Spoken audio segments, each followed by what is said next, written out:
So tell us, what are we doing here today besides checking out robots? All right, so we're looking at the Urbz, the Sims in the City. So you've probably heard more than you want to hear about the game at this point.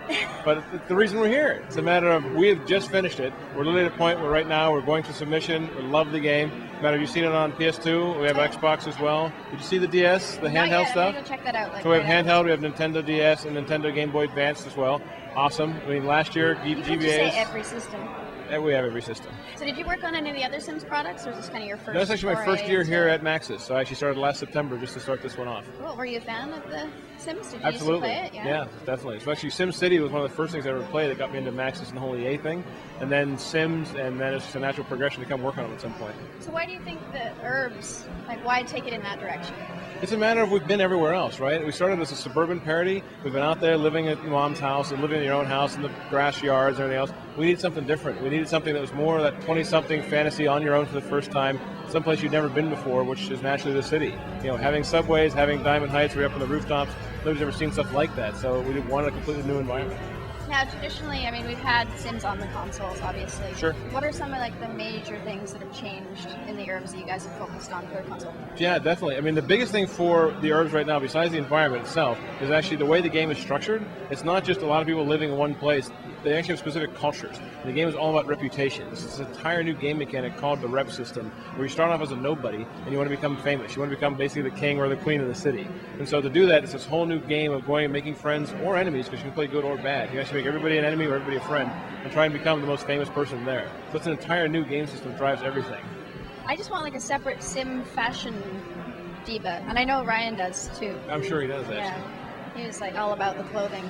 Yeah, the clothing is actually great. That's one of the things we added into the game. I think we showed it earlier to you. The clothing costs money now, something that the other Sims games doesn't have. And it's not just for looks. It's actually for affecting how well the game plays, how well you're liked in the game. It all matters now. So what can you buy and spend money on? And Yeah, you have everything. We still have what's called build buy mode. You can customize anything in the world. You have an apartment to unlock. You actually can go buy objects for your apartments, from couches and furniture to skill objects. So you can actually get physical skills and creative skills that help you throughout the game.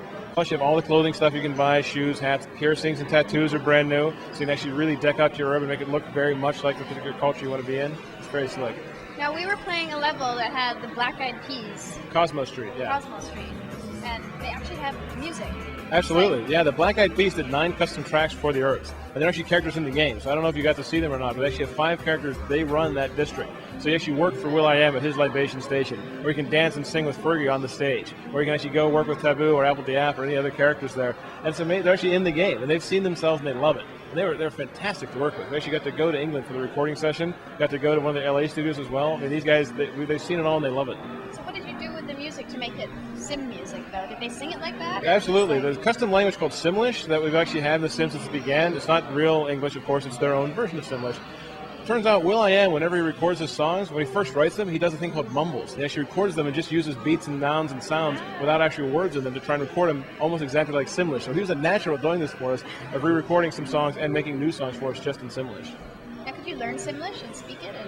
That's actually debatable. We actually have an entire dictionary of what we think all the Simlish words are, and then we hear something, we're like, ooh, we didn't have that one. We don't know our own words at this point. So Can you say something? no, sorry. Come on. Shmoo shmoo. It's actually a Simlish word, believe it or not. What did that mean? That's actually from Celebrity Heights. That's when the celebrity characters like to want to shmoo shmoo, like greet each other as a kind of hi kind of thing. Shmoo. Exactly. So it's very nice for the vanity crowd. So what are some of the other districts? I just saw Cosmo Street and the Rave District.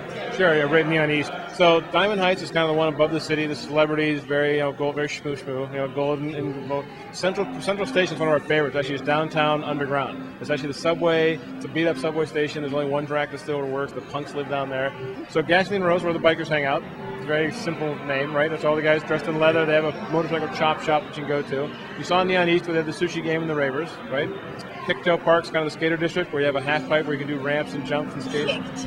Kicktail Park. What's wrong with that? Come on, it's the Urbz. It's a Maxis game. That's a good name. You're making fun of the name of our game. No, I like it. Really. The game has the concept of socials. Yes. So everything you do in the game is about socializing. All the characters, the way they interact with each other, are called socials. They're basically moves you use on each other, everything from a hug or a kiss all the way to a body bonk or a headbutt. Each culture, having the 9 districts in the city, having 9 different cultures, each of them have custom moves. Some of them prefer certain types of moves over others. Some of them will just outright reject you if you try and use the wrong moves on them. So that's how you interact. That's how you build reputation. So like in real life. Exactly like in real life. The punks like spit tricks. The celebrities don't like spit tricks. The celebrities like something more like a photo shoot. So everybody has a certain kind of personalities, and their socials are all bent towards those personalities. I like the part where you get to play air guitar.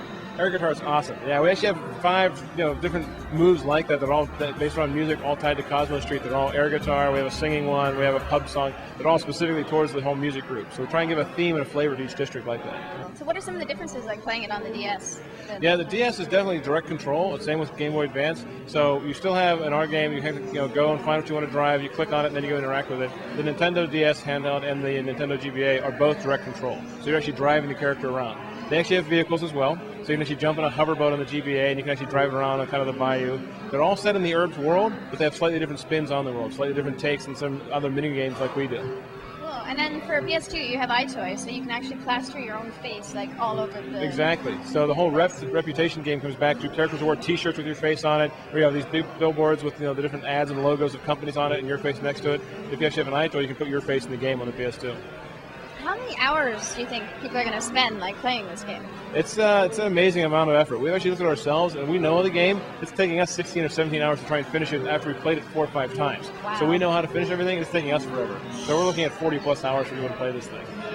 You must have heard some stories about people who played The Sims that are just like simaholics. Absolutely. We actually met a lot of them. It's one of the things we do is go and find these guys in a user group online, or actually have them come into focus groups and ask them, what do you want? What do you want to see in a game like this? What did you like the last one? What do you like about The Sims on PC versus on console? So we listened to all that kind of feedback. The last focus group we did, we invited hardcore guys who were just Madden players, who were just Medal of Honor players, and half of those guys looked at us kind of like, yeah, I'd play this. Half of them had already said, I played Bustin' Out, but I don't tell my friends. Like, come on, what are you talking about? But it's a matter of, they look at this one, they're like, downtown, city life, I got my tats on, I got my piercings. They actually look at something they'd play. It's coming out early November. For everything. For all consoles. That's a launch title on the Nintendo DS.